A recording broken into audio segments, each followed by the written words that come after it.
દુનિયામાં બધી જગ્યાએ જઈને અમે બોલીએ છીએ કે મેલી મેલી સૌ કોઈ કહે મેલી નહીં તલવાર, જેના મઢમાં પૂંજાતી હોય મારી ઉગતાની મેલડી, એનો વાકો ન થાય કોઈ દિવસ વાળ. કદાચ કોઈ કાગરુ દેશના વાંજા, કોઈ વરતિયા, કોઈ આવે નાખે સોરાસી દેવની છોટ. તેથી આ એક હોપટ હજીવન થાય અને મરી ગયેલા મરદા ઉભા કરે તો માનવું કે મેલડી બોલી તે ભલા માણસ. ઈ માં છે, ઈ જગદંબા છે, એ હૃદયના ભાવથી મારો હાકલો. અને ગારાના બનાવેલા જેથી પૂતળા ધૂણાવે, શીથરાના બનાવેલા પૂતળા જેથી ઉભા કરે તો માનવું કે ઉગતાના પોરની મેલડી આવીને ખમકારો કરી ગઈ હતી.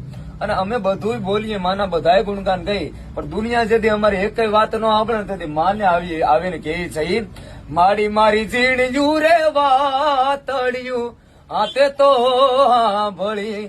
જગત સાંભળે કે ન સાંભળે બાપા, એનાથી અમારે કાંઈ લેવા દેવા નથી. દુનિયા માથું ઝુકાવે કે ન ઝુકાવે બાપા, એના અમારાથી કાંઈ લેવા દેવા નથી. પણ એક માના સાનિધ્યમાં જઈને હૃદયના ભાવથી જતી તારી આગળ હાકલો